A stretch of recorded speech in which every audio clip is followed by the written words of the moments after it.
Hello. വരൂ വരൂ വരൂ വരൂ. ഇരിക്കും ഇരിക്കും. ഹലോ ശങ്കർ. പ്രിയ സുഹൃത്തുക്കളെ, ഇന്ന് 2 അതിഥികൾ നമുക്ക് വന്നിട്ടുണ്ട്. തങ്കക്കടൻ എന്ന ഷോർട്ട് ഫിലിമിൽ അഭിനയിക്കുന്ന 2 കലാപ്രതിഭകളാണ് ഇന്ന് നമുക്ക് അതിഥികളായി എത്തിയിട്ടുള്ളത്. അവരെ നിങ്ങൾക്ക് പരിചയപ്പെടുത്തുന്നു. മിസ്റ്റർ ശ്രീകുമാർ മടവുപ്പാറ. അദ്ദേഹം ചേക്കോട്ടുകുണം മടവുപ്പാറ സ്വദേശിയാണ്. നിരവധി സിനിമകളിലും ഷോർട്ട് ഫിലിമുകളിലെല്ലാം അഭിനയിച്ചിട്ടുണ്ട്. നമ്മുടെ ജാസിയിലേക്ക് എത്തുന്നത് 6 മാസം മുമ്പാണ്. നമ്മുടെ എല്ലാ വർക്കുകളിലും അദ്ദേഹം നല്ല സഹകരിക്കുന്നുണ്ട്. അദ്ദേഹത്തിനെ ആദ്യമായി സ്വാഗതം ചെയ്യുന്നു. അതുപോലെ തന്നെ നമ്മുടെ പ്രേം ശങ്കർ, പുള്ളി കൊല്ലം സ്വദേശിയാണ്. കൊല്ലത്ത് നിന്ന് ജാസിയിലെത്തിയിട്ട് 3 മാസത്തോളമായി. തങ്കക്കള്ളനിൽ നല്ലൊരു വേഷം അദ്ദേഹം ചെയ്യുന്നുണ്ട്. ഒരു പോലീസ് ഓഫീസറാണ്. അദ്ദേഹത്തെയും ഹാർദമായി സ്വാഗതം ചെയ്യുന്നു. അതുപോലെ അവരുടെ കലാപ്രവർത്തനങ്ങൾ എന്താണെന്ന് നമുക്കറിയാം. അവരോട് തന്നെ ചോദിക്കാം. അപ്പോൾ ജാസി ക്രിയേഷൻസിൻ്റെ സംരംഭങ്ങളിൽ ഏറ്റവും മുഖ്യത്വം നമ്മൾ കൊടുത്തിരിക്കുന്നത് ഷോർട്ട് ഫിലിമുകൾക്കാണ്. ഷോർട്ട് ഫിലിമുകൾ ഇതിപ്പോഴും 4-5 ഷോർട്ട് ഫിലിമുകൾ നമ്മൾ കഴിഞ്ഞു. അതിൽ 3-4 ഷോർട്ട് ഫിലിം റിലീസായിട്ടുണ്ട്. ഇനി റിലീസാവാൻ 2-3 നിൽക്കുന്നു. മാർച്ച് കഴിഞ്ഞാൽ അവിടെ തന്നെ മൂവി, നമ്മുടെ ഏത്തവാഴ എന്നുള്ളൊരു മൂവി, പിന്നീട് ബംഗാളി പെണ്ണ് എന്നുള്ളൊരു മൂവി, ഇതെല്ലാം നമ്മൾ കമ്മിറ്റ് ചെയ്തിട്ടുണ്ട്. ഈ മൂവിയിലേക്ക് പോകുന്നതിന് മുമ്പുള്ള ഒരു സംരംഭമാണ് ഈ ഷോർട്ട് ഫിലിം. ഇപ്പോൾ ഷോർട്ട് ഫിലിമിലായിട്ട് നമ്മൾ ആദ്യമായി ഒരു ഷോർട്ട് ഫിലിം ഇറക്കി, വെള്ളരിക്ക എന്നുള്ള ഷോർട്ട് ഫിലിം ഇറക്കി. അതിനുശേഷം നമ്മൾ രണ്ടാമത് ഇറക്കുന്നതാണ് നരിക്കൂട്ടം. ഈ നരിക്കൂട്ടത്തിൽ വളരെയധികം കഷ്ടപ്പെട്ടാണ് നമ്മൾ അത് ഷൂട്ട് ചെയ്തെടുത്തത്. പാറയും കാടും മഴയും എല്ലാം അതിൻ്റെ ഒരു പശ്ചാത്തലമായിരുന്നു. അവിടെയെല്ലാം വളരെ ബുദ്ധിമുട്ടിയാണ് ആ ഷൂട്ട് നമ്മൾ തീർത്തത്. അപ്പോഴാണ് യാദൃശ്ചികമായി നമുക്ക് ശ്രീകുമാർ ഈ നരിക്കൂട്ടത്തിലേക്ക് ഭാഗമാക്കുന്നതെന്ന്. അതിൻ്റെ അനുഭവം എങ്ങനെയായിരുന്നു? നരിക്കൂട്ടത്തിൻ്റെ അനുഭവം? എൻ്റെ അനുഭവം നല്ലൊരു എൻജോയ് ആയിരുന്നു. നമ്മളെ കൂടെ പ്രവർത്തിച്ച എല്ലാവരും നല്ല സഹകരണമുള്ള വ്യക്തികളായിരുന്നു. അപ്പോൾ നമ്മൾ ആ ഫിലിം നല്ല രീതിയിൽ ചെയ്യാൻ പറ്റി. അപ്പോൾ അങ്ങനെ പോകാറുണ്ട്. നരിക്കൂട്ടത്തിൻ്റെ എന്തായിരുന്നു അതിൻ്റെ പ്രത്യേകത? ഒരു സാധാരണ താങ്കൾ നിറയെ ഷൂട്ടിംഗ് ലൊക്കേഷനിലൊക്കെ പോകുന്നതാണ്. അവരിൽ നിന്നും നമ്മളുടെ വ്യത്യാസം എന്താണ്? നമ്മുടെ ലൊക്കേഷനിൽ വരുമ്പോൾ താങ്കൾക്ക് അനുഭവപ്പെട്ട പുതിയൊരു അനുഭവം എന്താണെന്ന് പ്രേക്ഷകർക്കൊന്ന് പങ്കുവയ്ക്കാമോ? പുതിയൊരു അനുഭവം എന്ന് പറയുമ്പോൾ എല്ലാവരുമായിട്ട് നല്ലവണ്ണം എൻജോയ് ചെയ്ത് പോകാൻ പറ്റുന്നുണ്ട്.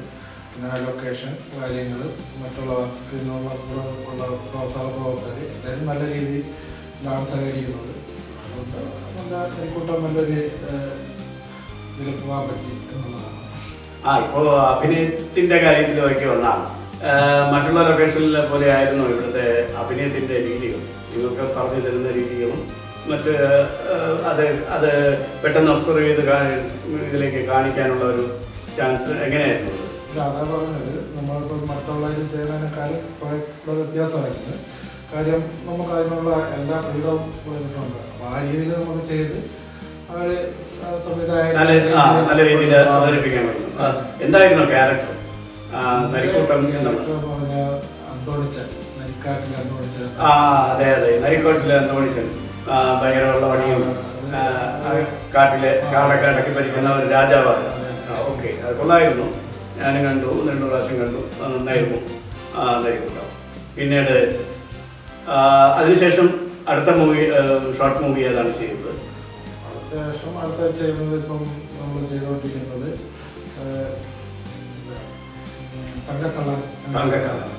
തങ്കക്കടൻ. എങ്ങനെയുണ്ടായിരുന്നു? അതിൽ നിന്നും ഇതിൽ നിന്നും രണ്ടും വ്യത്യാസമായിരുന്നു.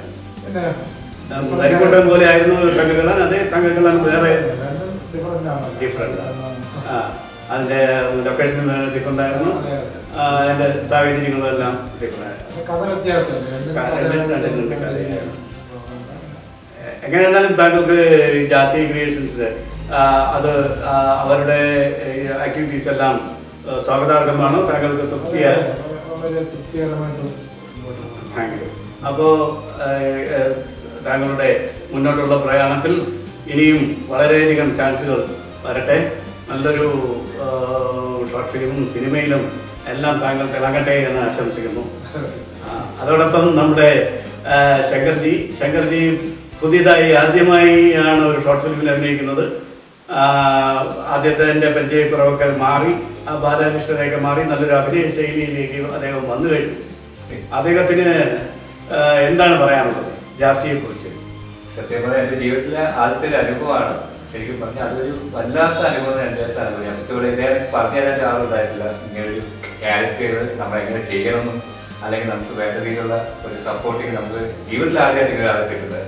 അപ്പോൾ അതുതന്നെ ഏറ്റവും വലിയ സന്തോഷം. നമ്മളൊരാളെ കൈ പിടിച്ച് മേളോട്ട് കൊണ്ടുവരാനുള്ള ആ ശ്രമം സാറിൻ്റെ അത് വല്ലാത്ത സന്തോഷം ഈ ജാസിയുടെ എനിക്ക് ഭയങ്കര സന്തോഷം, ഭയങ്കര സന്തോഷമുണ്ട്. കൂടെ അഭിനയിക്കുന്നവരൊക്കെ എങ്ങനെയാണ്? എല്ലാവരും നല്ല ഫ്രണ്ട്ലി ആയിട്ട്, നല്ല ഫ്രണ്ട്സ് ആയിട്ടും അത് നല്ലൊരു സൗഹൃദം സൂക്ഷിക്കാൻ. ആദ്യമായാണ് തങ്കക്കടലിൽ താങ്കൾ വേഷം ചെയ്യുന്നത് അല്ലേ? അതെ, നല്ലൊരു വേഷമാണ് എനിക്ക് കിട്ടിയത്. അത് നല്ലൊരു സന്തോഷമുള്ള കാര്യമാണ്. ശരിക്കും ഞാൻ ചെയ്യാൻ ആഗ്രഹിക്കുമോ അതിലപ്പുറമാണ് എനിക്ക് കിട്ടിയത്. നല്ലൊരു വേഷം തന്നെയാണ് അത്. 100% ഞാൻ ഹാപ്പിയാണ്. അപ്പോൾ തങ്കക്കടൽ വിജയമാകട്ടെ എന്ന് ആശംസിക്കുന്നു. താങ്കളുടെ കരിയറിലേക്ക് പുതിയതായി പ്രോജക്റ്റുകൾ വന്നു ചേരട്ടെ എന്ന് ആശംസിക്കുന്നു. ഓക്കെ, വളരെ നല്ല രീതിയിൽ ജാസിയിൽ സഹകരിച്ചു പോകുന്ന താങ്കൾക്ക് എല്ലാവർക്കും ഒന്നുകൂടി എല്ലാവരുടെയും ഞങ്ങളുടെ ജാസിയുടെ പേരിൽ നന്ദി. എല്ലാ ഇതിനേക്കാളും നല്ലൊരു വ്യത്യസ്തമായിട്ടുള്ള ഒരു ഇതായിരുന്നു ജാസി. അപ്പോൾ ഇനിയും മുമ്പോട്ട് നല്ല രീതിയിൽ പോകട്ടെ എന്നുള്ളത് ആണ് എൻ്റെ ഏറ്റവും വലിയ ആഗ്രഹം. ഇങ്ങനെ തന്നെ നടക്കട്ടെ. തീർച്ചയായിട്ടും ഇനി അങ്ങോട്ടുള്ള ഓരോ ചുവടുവെപ്പിലും ഞാൻ കൂടെ ഉണ്ടാവും. എനിക്ക് തന്ന ഈ സഹകരണം ഇനി അങ്ങോട്ട് പ്രതീക്ഷിക്കുന്നത്. അതേപോലെ ജാസ്തിയുടെ എല്ലാ മെമ്പേഴ്സിൻ്റെയോടൊപ്പം ഒന്നുകൂടി വർക്ക് ചെയ്യാൻ ആഗ്രഹമുണ്ട്.